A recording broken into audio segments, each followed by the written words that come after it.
Hey guys, is the San Diego real estate market leveling off? On this month's episode, I'm gonna answer that question. Here we go. All right guys, I wanna do what I do every single month, and that's show you guys where we are today. So over the last 30 days, we had 1,691 homes come on the market, new listings. That's still low for our standards, but that's how many we had come on. This is the first month in a long time that we have seen closed sales almost match exactly the amount of homes that came on the market. We have 1,637 closed sales. That is great. That is showing us that we are in a relatively balanced market, right? Not having a high amount of sales volume and sales happening. However, a balancing of inventory, the amount of sellers versus the amount of buyers. So that's a great sign. We did, however, see pending sales come down over the last 30 days. And I'm gonna talk a little bit more about that.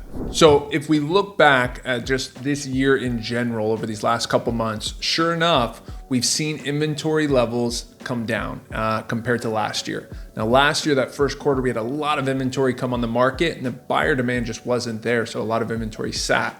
We're seeing less inventory hit the market this year, which is causing that balancing act. However, what I'm concerned about is over these last 30 days, as interest rates came up into the sixes, back up into the sixes, sure enough, pending sales are down. And we're seeing that here with our pending sales down, and then our closed volume month over month is actually very similar to last year, which is a little bit less.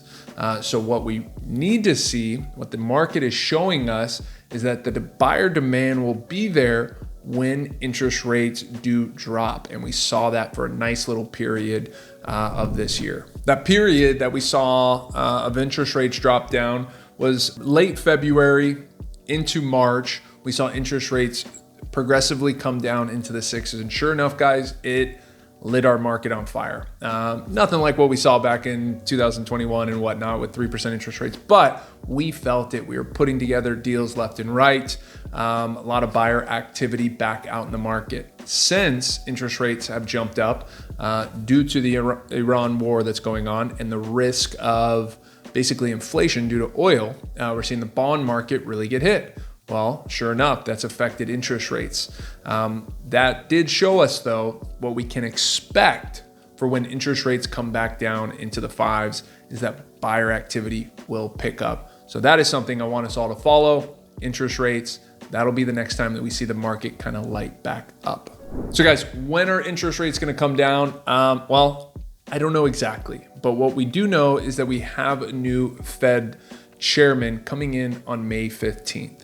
Obviously, he's been selected by our administration right now, Trump specifically. I would assume he's going to be a little more aggressive on these interest rates. I don't think that he's going to come in right away and do a decrease on the federal rate. He very well might, but I would expect come June, maybe July, we'll start to see some rate cuts, especially if things will calm down in the Middle East and we can get oil prices under control. So we need to keep an eye on both of those. I will tell you right now, as soon as those rates do get back down into the fives or even 5%, the market will be chugging along. We'll see a lot more inventory.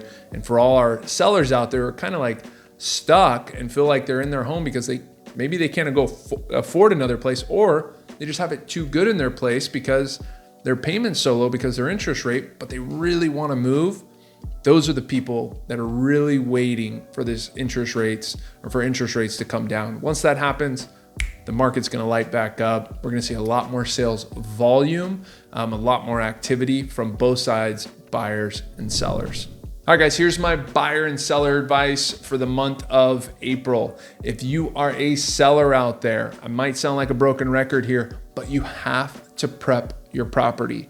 It needs to be move-in ready. We do not have buyers out there looking to make a huge purchase, put down an absorbent amount of money, and then also have to go renovate a property or put a new carpet or paint, right? People want move-in ready. Luckily for all my clients out there, we have a program called Hands-Free Selling where we front capital and we coordinate everything that needs to be done to the property. I'm not talking about heavy renovations, guys. I'm talking about paint, carpet, cleaning, making it move-in ready so that buyer can come in, see their stuff there and just move right in. That is causing homes to sell. The homes that aren't renovated, that aren't move-in ready, those are the ones sitting right now. For all my buyer clients out there, get active. Make sure you're working with a Compass broker. And I'm not trying to be biased here, but we have a ton of inventory. We also have off-market inventory.